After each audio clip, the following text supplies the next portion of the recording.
Screen time versus mental wellness. Alright, to start, with our world being consumed by technology, the link between how much we consume and how it affects us is critically important. Scrolling on social media is something that many people do, but how does it really affect your mental wellness? My data set uses hours of screen time, a mental wellness score, and some other variables to pinpoint what is really affecting people's mental wellness.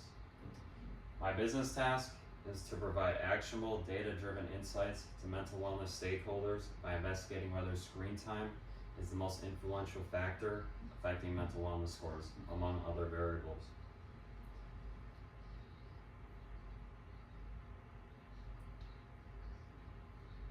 My dataset includes 3,600 records with columns including these shown here, such as work screen hours, leisure screen hours, sleep hours, sleep quality 1 through 5, stress level 0 to 10, productivity 0 to 100, exercise minutes per week, social hours per week, and the mental wellness index 0 through 100. So 100 being you're the most happiest and 0 being you're the lowest.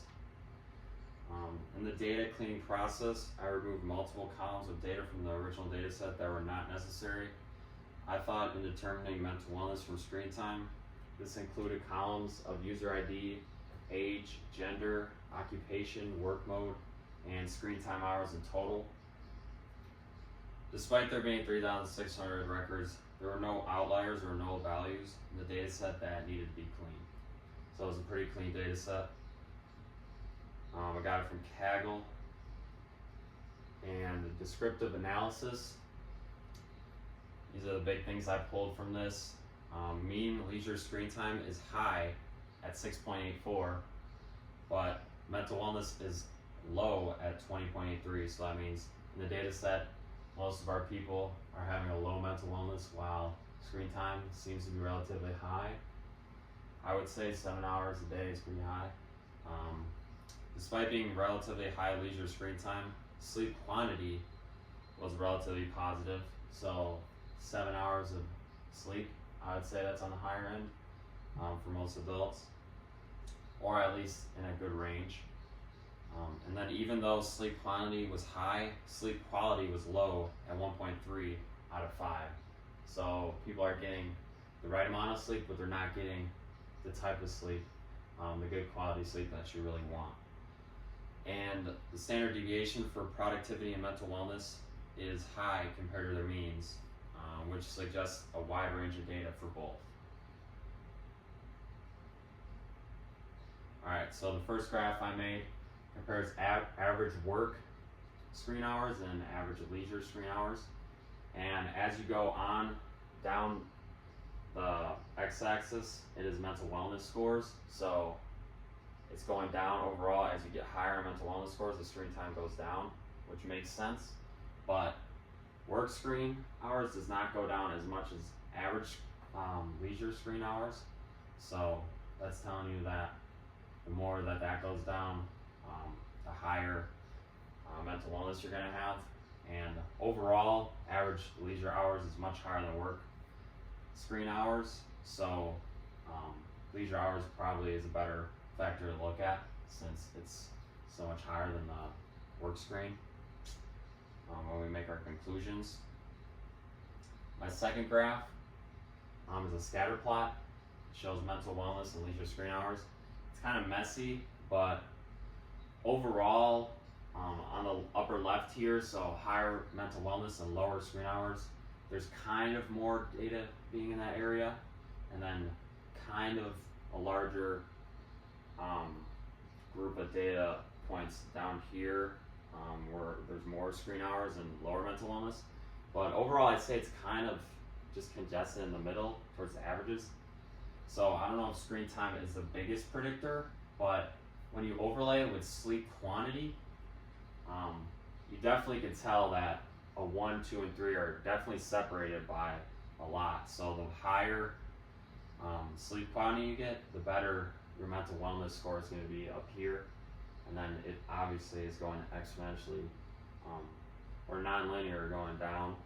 So it's not really a linear relationship, but it does go down as your screen hours goes up mental wellness goes down. So that generally would make sense. And then this is also the same kind of scatter plot. So this data is kind of up and to the left, but a lot of it is concentrated down here. And when you overlay this with stress, with that being a high is red, we can definitely tell that when it's a lower mental wellness, there's definitely higher stress. So that might be even a higher indicator than screen time is to show, to predict mental wellness. And then we have another nonlinear trend line going down from mental wellness as you go across, going down as you go to higher leisure screen hours. Predictive analysis, IR squared is 0.9368, which is excellent because it means that 93.7% of the variance in the mental wellness score is explained by other variables in the data set. And then a p-value of lower than 0.05 means that the variable is significant, and these variables include stress level, which is highly significant, sleep quantity, also highly significant, and productivity and exercise minutes. One thing you'll not see is screen time, as when you run the predictive analysis, it's really not that important compared to the lower values. It's 0.64, which isn't really that significant. But also, productivity, social hours, and sleep hours, that also seems not to be significant either. So that's just interesting to note. But definitely stress level and sleep quality by far are the most significant. In conclusion, my model is extremely predictive, with it being 93% accurate. Surprisingly, screen time and sleep duration are shown to be mostly irrelevant. However, sleep quality is the most strongest positive factor, and stress is the strongest negative factor. My data proves that screen time is not as big as a factor as the other variables like sleep quality and stress. However, it is important to note that screen time could also affect both of these variables, since some people with a higher screen time and lower mental wellness also seem to have lower sleep quality and stress. So those things might affect each other.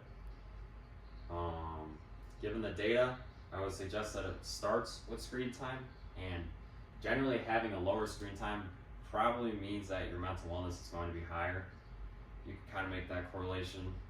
But additionally, limiting contributing factors like stress and improving your sleep quality can definitely also greatly enhance your mental wellness.